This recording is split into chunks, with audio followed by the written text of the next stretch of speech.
So after a year and a half of staying in Thailand, I'm no longer in the country anymore, and I am happy to be traveling again. If you guys know a little bit about me, I can't stay in one place for too long.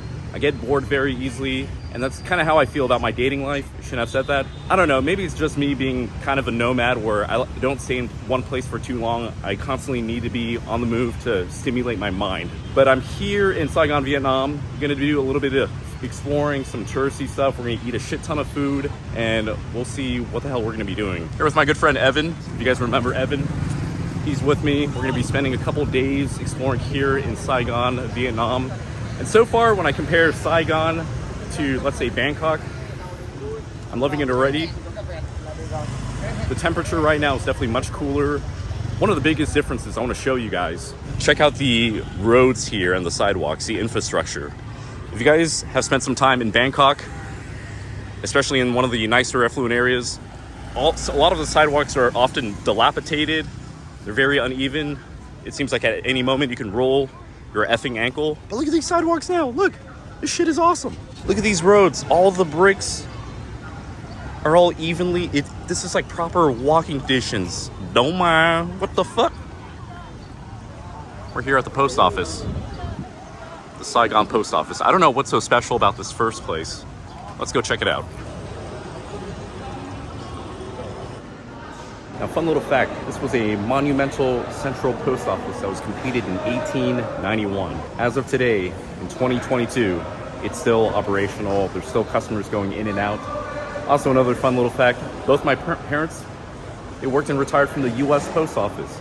So go postal workers, because that is a shitty and hard job. So shout out to all the postal workers. So at the time of this recording, I think it's around July 4th weekend. So me and Evan are spending July 4th weekend at one of America's former enemies, Vietnam. A little bit ironic, but hey, fast forward to 40, 50 years later, relations are all good. Everything's globalized now. So this is the current reality that we're in right now. But what's also really awesome is that around this area recently, Thailand and Vietnam have recently lifted a lot of their travel restrictions, a lot of their mask mandates. So that's why we're walking around without wearing a mask. It's a little weird to get used to after 2 years of rocking the mask. Don't you think this shit is weird? No, I'm from Florida. We never wore masks. Florida man. They don't give a shit. It's one thing I like about Florida. Oh look, Sickle and Hammer. So back in 2017, I visited Vietnam for the first time. I've only stayed in Hanoi, which is up in the north. And a couple days ago, we landed here in Saigon. Now Saigon, being in South Vietnam, and Hanoi being up in the north, there's still a lot of residual sentiments that are still left over post-Vietnam War. Saigon has more of a capitalist attitude amongst their citizens. They're very pro-business, while up in the north in Hanoi, it's all political. It's all communist, very political. There's only one party here in Vietnam, obviously, but they have a very free market economy here and all over in Vietnam. So one thing I've noticed is that there's definitely way more businesses out here in Saigon. It's much more vibrant in this city compared to the north. However, there's still a ton of, Soviet, sickle and hammer, communist influences here in Saigon.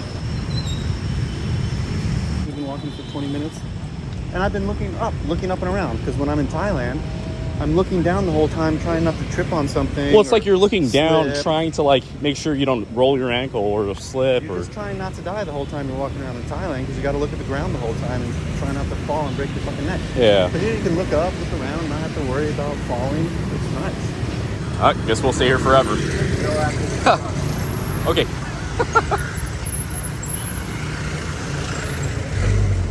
Oh, thank you. Okay. Thank you, sir. All right, so the second place we're going to be adventure on in this overly touristy area of Saigon, Vietnam, is the Independence Palace. Now, what is the Independence Palace? It was the presidential and residential area of the president of South Vietnam. This is where he worked and stayed at, and it stayed operational until 30th of April 1975, when a North Vietnamese tank rolled in through the gate, rushed in, and claimed it. So now it's a landmark for all the tourists come when they visit Saigon for the first time. And when I look at it, it kind of reminds me of Watergate, the whole President Nixon scandal back in the 70s. Very 70s looking. To be completely honest, it's kind of ugly. This is the original Independence Palace, but in 1962, South Vietnamese fighter pilots went rogue and blew this up and defected to the north. This looked way better.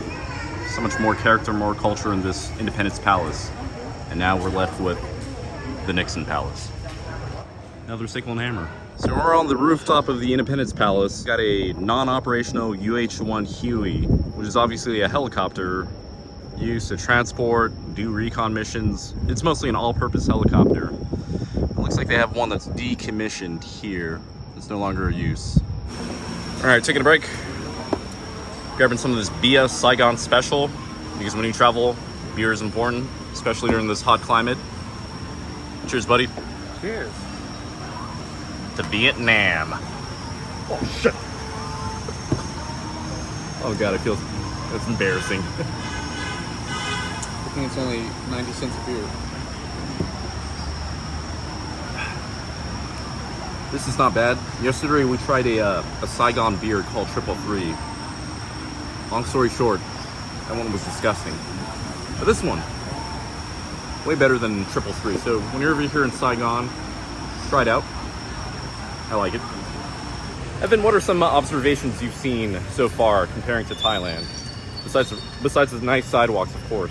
The sidewalks are just night and day here. I gotta tell you what. Yeah. I can't speak highly enough about these sidewalks here in Saigon. I can look into the camera, I can look in your ear, I can look around, and like I know I'm gonna survive. It's like we don't have to worry about rolling our ankles or any of that shit. It's gotta be 6, 7, 8 degrees cooler here at all times than in Bangkok. I honestly thought there was way more greener, or I honestly thought Bangkok was pretty green, but Saigon is up there. It's pretty high up there. We're surrounded by a lot more water. There's probably like 3 giant rivers flowing through the city. Yeah. And all the little tributaries. I wonder if those have a cooling effect. And the buildings are a lot shorter, so maybe there's more breeze coming through. It feels a lot cooler here. Yeah. There's fewer people. You're not bumping into people. Very impressed with Saigon. A lot less people. Pretty cool over here. Like, I can actually see clouds. There's less pollution here. Less pollution for sure. Yeah, way less pollution. Who knows? Maybe I might make this my home base. Maybe. Here we go, guys. Sickle and hammer. Sorry. All right, so we're gonna get some banh mi's, which are, well, let's make it easy. It's like Vietnamese sandwiches with a little bit of French influences in these sandwiches. The neighborhood that we're in, it's kind of a cute little boutique place. It's got some British influences I've seen with the way one building in front of me looks. Behind it has some vibrant Spanish colors that you would see in like places like Barcelona. And right across from it is a highly rated banh mi place. Let's go have a look. Oh my goodness. Woo!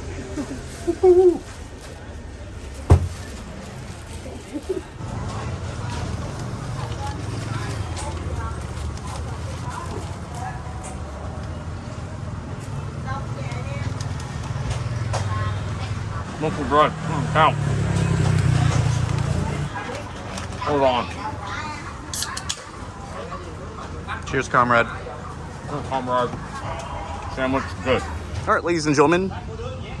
Overly touristy attraction number 2 here in Saigon. The War Remnants Museum. So obviously you can see over here, it's like tanks, objects, photographs of the Vietnam and Indochina War. Now, how do I feel as a military veteran visiting a place like this in America's former enemy, along with my friend over here who is also former military veteran? Well, our thoughts is, we don't give a shit. It's whatever. It's war. Okay? I'm just here to see some cool shit and not discuss politics. I really don't care. Spoken like a true sore loser, Hey, Forrest. hey.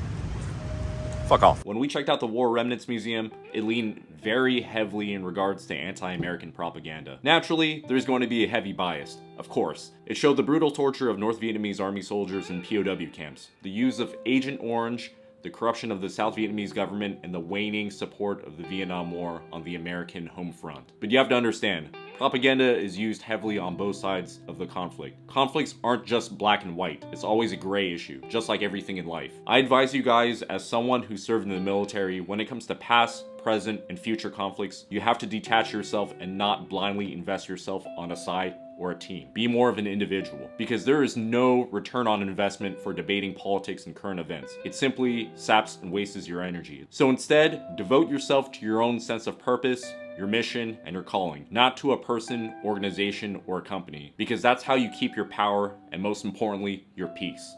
So as we just finished lunch and we're just walking around, Evan made a huge, important observation about payment processors here in Saigon.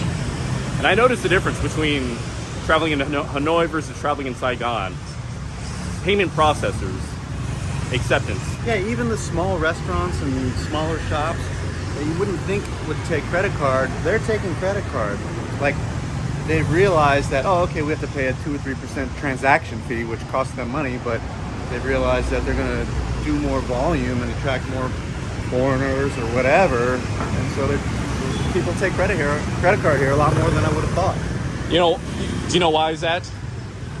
I think they're just smart. It's a smart business practice. Even though, okay, yeah, if they take cash only, maybe they can cheat on their taxes a little bit, but maybe they have come to the conclusion that increased volume will make up the difference. I don't know. Well, do you think the businesses is because up in the north and the south have different political ideologies? I can't speak to that. I haven't been up north. I don't know.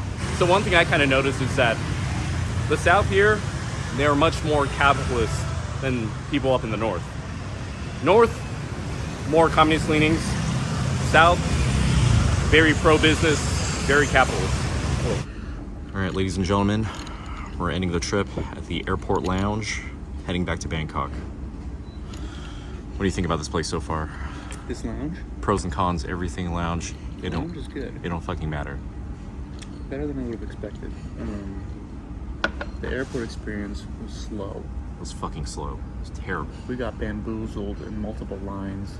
We're just not agile enough, We're like dumb Americans who follow the rules and stand in line. And then we lose every time. No, it's not following the rules. It's just we want to get shit done quickly. We were in that line, the first line, for like 37 minutes. I think the average other person was in that line for about 11, just because they were shucking and jiving their ways. There was a lot of line cutting. Looking forward to going back to Bangkok. It was a nice break after living in Thailand for a year and a half.